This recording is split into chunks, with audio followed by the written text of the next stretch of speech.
तो सबसे पहले जानते हैं management as a science.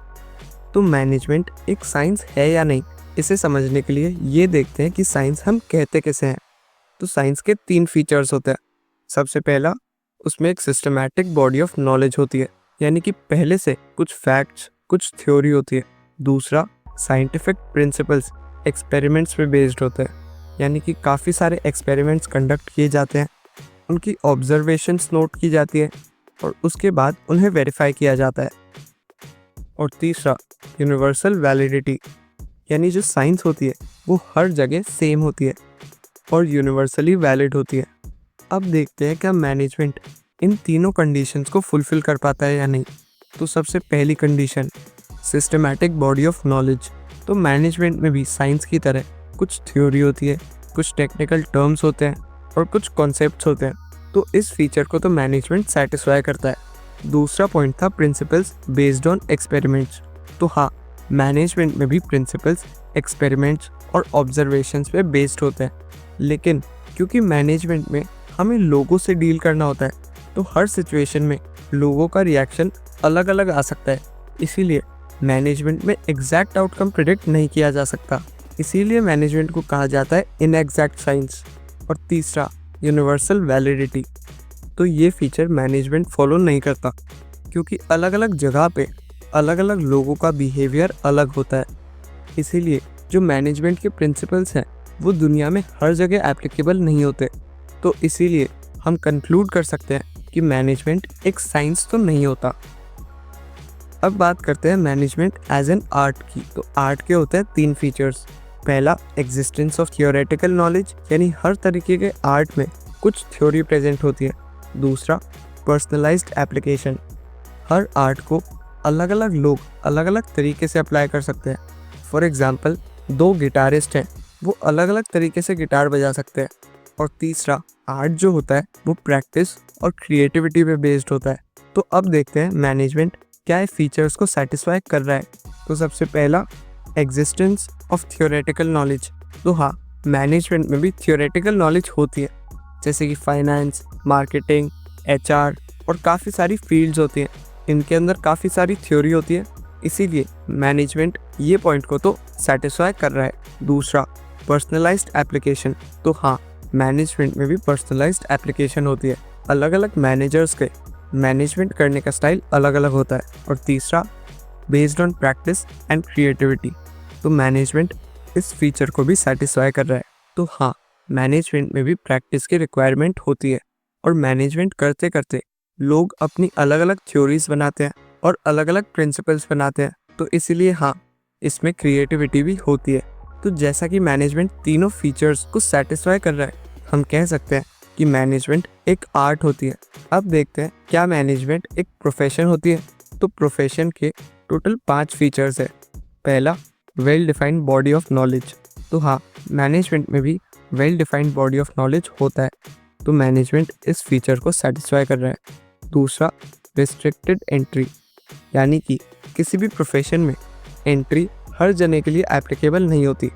For example, CA एक प्रोफेशन है, डॉक्टर एक प्रोफेशन है, इन सब के लिए एंट्री रेस्ट्रिक्टेड होती है।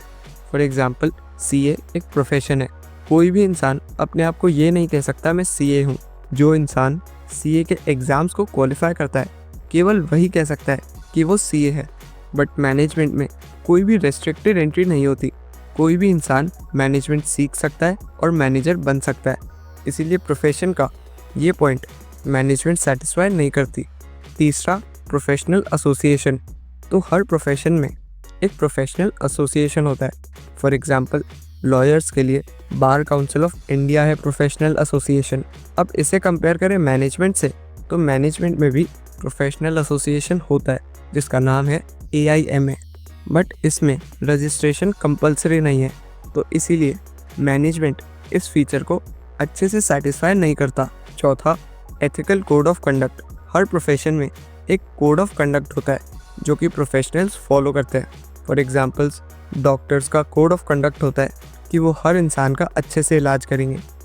उसी तरह AIMA ने भी एक कोड ऑफ कंडक्ट निकाला है मैनेजर्स के फॉलो करने के लिए, बट उसे फॉलो करने की कोई कंपल्शन नहीं है। इसीलिए हम ये नहीं कह सकते कि मैनेजमेंट इस फंक्शन को फॉलो करता है। और लास्ट है सर्विस मोटिव। प्रोफेशंस का एम होता है कि वो लोगों को अच्छे से अच्छी सर्विस प्रोवाइड करे, लेकिन मैनेजमेंट का एम होता है कि वो अपने ऑर्गेनाइजेशन के गोल्स को मीट करे। तो इसीलिए मैनेजमेंट ये फीचर भी अच्छे से क्वालिफाई नहीं कर रहा। तो इसीलिए हम ये नहीं कह सकते कि मैनेजमेंट एक प्रोफेशन होता है। अब आता है चैप्टर का लास्ट पार्ट, कोऑर्डिनेशन। तो एक मैनेजर कैसे अलग अलग डिपार्टमेंट्स की एक्टिविटीज़ को एक साथ मैनेज करता है और उन्हें एक साथ चलाता है, इसी चीज़ को बोला जाता है कोऑर्डिनेशन। अलग अलग ऑर्गेनाइजेशंस में अलग अलग डिपार्टमेंट्स होते हैं और अलग अलग लोग होते हैं, और ये सब इंडिपेंडेंट होते हैं। यही मेन रीज़न होता है कोऑर्डिनेशन करने का, ताकि इन सारे इंडिपेंडेंट यूनिट्स को एक साथ लाया जा सके। कोऑर्डिनेशन हेल्प करता है अलग अलग इंडिविजुअल्स और अलग अलग डिपार्टमेंट्स के एफर्ट्स को कंबाइन करने में। अब एक इम्पॉर्टेंट पॉइंट आता है, coordination the essence of management. तो कोऑर्डिनेशन जो होता है वो मैनेजमेंट का एक फंक्शन नहीं है। कोऑर्डिनेशन पूरे मैनेजमेंट का एक हिस्सा होता है, जो कि हर फंक्शन में पहले से ही प्रेजेंट होता है। तो इसीलिए हम कह सकते हैं कि coordination is not a separate function of management, it is the essence of management. अब बात करते हैं फीचर्स ऑफ कोऑर्डिनेशन की। इसमें काफ़ी बेसिक पॉइंट्स हैं। तो कोऑर्डिनेशन एक कंटिन्यूस प्रोसेस होता है। ये ग्रुप एफर्ट्स को कंबाइन करता है। ये परवेसिव होता है, यानी कि हर ऑर्गेनाइजेशन में, हर डिपार्टमेंट में, हर लेवल पे चाहिए रहता है। ये हर मैनेजर की रिस्पॉन्सिबिलिटी होती है। और कोऑर्डिनेशन एक डेलिब्रेट फंक्शन होता है, यानी कि कोऑर्डिनेशन इंटेंशनली किया जाता है। ये ऐसी कोई चीज़ नहीं है जो अपने आप हो जाती है, इसे जानबूझकर डेलिब्रेटली किया जाता है। अब देखते हैं कोऑर्डिनेशन इतना इम्पोर्टेंट है क्यों। तो पहला पॉइंट, जैसे जैसे ऑर्गेनाइजेशन बड़ी होती है वैसे वैसे उनमें नंबर ऑफ एम्प्लॉयज़ भी बढ़ते हैं। तो ये इंश्योर करने के लिए कि हर एम्प्लॉय ऑर्गेनाइजेशन के गोल की तरफ काम कर रहा है, इसीलिए कोऑर्डिनेशन ज़रूरी होता है। दूसरा पॉइंट है फंक्शनल डिफरेंशिएशन। तो हर ऑर्गेनाइजेशन में अलग अलग डिपार्टमेंट्स होते हैं जो अलग अलग फंक्शन को परफॉर्म करते हैं।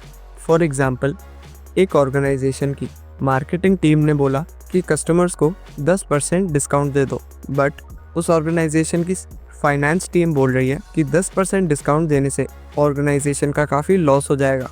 तो ऐसे कन्फ्लिक्ट ना हो, इसीलिए ज़रूरी होता है कोऑर्डिनेशन, क्योंकि हर एक डिपार्टमेंट की एक्टिविटी दूसरे डिपार्टमेंट की एक्टिविटी से लिंक्ड होती है। तीसरा, स्पेशलाइजेशन। हर डिपार्टमेंट एक चीज़ में स्पेशलाइज्ड होता है, और ऐसे एक ऑर्गेनाइजेशन में काफ़ी सारे डिपार्टमेंट्स होते हैं, यानी कि एक ऑर्गेनाइजेशन में काफ़ी सारे स्पेशलिस्ट होते हैं। तो इन स्पेशलिस्ट का अच्छे से यूज़ करने के लिए, ताकि ये एक साथ मिलकर काम करें, इस वजह से कोऑर्डिनेशन ज़रूरी होता है, ताकि इन स्पेशलिस्ट के बीच में कोई कॉन्फ्लिक्ट ना हो। तो इसी के